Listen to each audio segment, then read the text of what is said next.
Good morning, dreamers. How are you today? Happy rainy Thursday.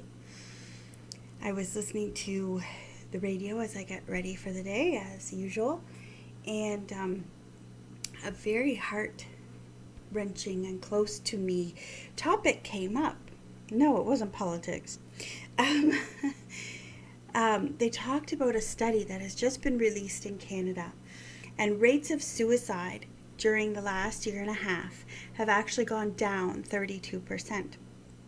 And they talked about the fact that it's really death by suicide. It wasn't suicide attempt because mental health conditions and illnesses have raised considerably. But being at home, having social helps from the government, and basically connecting with those around us have allowed those that would have passed by suicide to feel, one, not alone, and two, that there was someone to go to. For instance, parents were home and more attuned to what their teenagers were doing because teenagers were home. I know in my life, two teenagers' lives were saved by parents. Amazing, attentive parents. That's what I know of. I can't imagine how many there were that I don't know about because I certainly need to know everyone's story. I know that there were three very, very close friends that reached out for help. Suicide has impacted my life over the last 2 years the way it never had before. And yet, the rates of death by suicide in Canada have dropped. And one of the things the gentleman said was that it's like cancer, though. You can be cured from cancer. You can go into remission, if you will. But it could return. And when life gets busy again, and when people get doing what they always did before, the normal, when they go back to normal, especially when it's a divisive normal and people are so angry all the time because of their own mental health struggles, and they're playing out on a visible scale, social media, the people who may have attempted or did attempt but were rescued, those people are going to be susceptible. And he said we could see a spike as we go back. And I remember I was watching Bridging Gaps. I was watching a youth presentation with Bridging Gaps, which is called Giving All Gaps is Giving All a Place to Speak. And it is specifically designed for youth in Cambridge and youth of all backgrounds, but particularly young people whose skin is not white. How do we engage them, help them see that it is not just white privileged young people that have the helps in place, and how do we then bridge the gaps of all young people, letting them see that they all are valuable, regardless of race and creed and culture.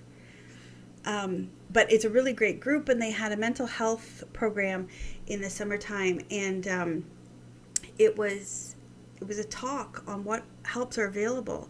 And the psychiatrist said, guys, after we all go back to normal, there's another phase, and then the other phase is going to be mental health.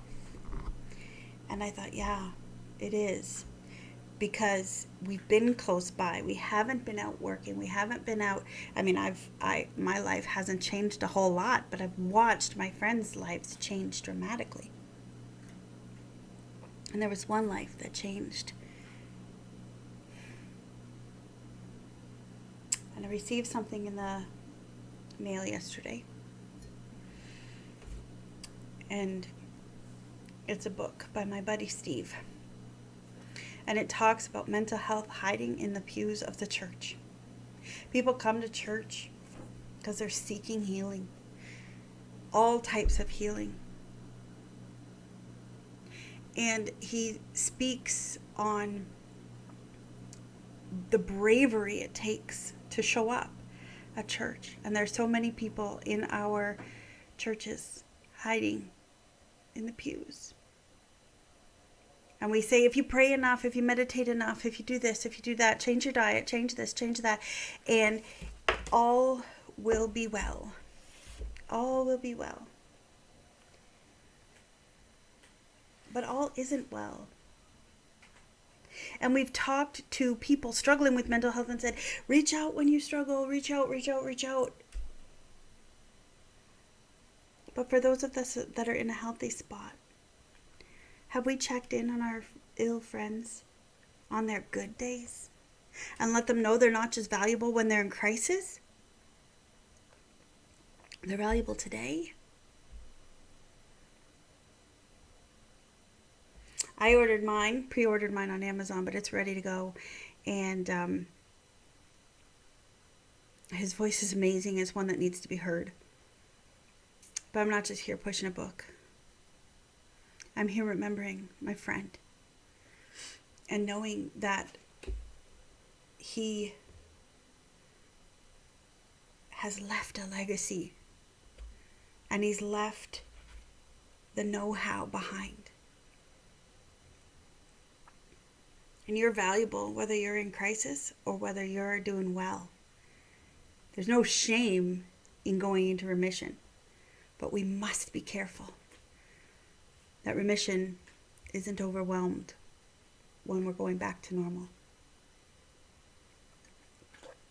Because people struggle with this every single day. So stay alert, stay tuned in on your world, your neighbors, your kids, yourself. Understand what's going on inside of you. Recognize your own triggers and put boundaries and block things that are going to hurt you as well. Take care of you. You're worth it. And if you have an extra moment today, send a text, make a phone call, say, hey, I was thinking about you, and you are special and worth dreaming about. Have some sweet dreams. Bye.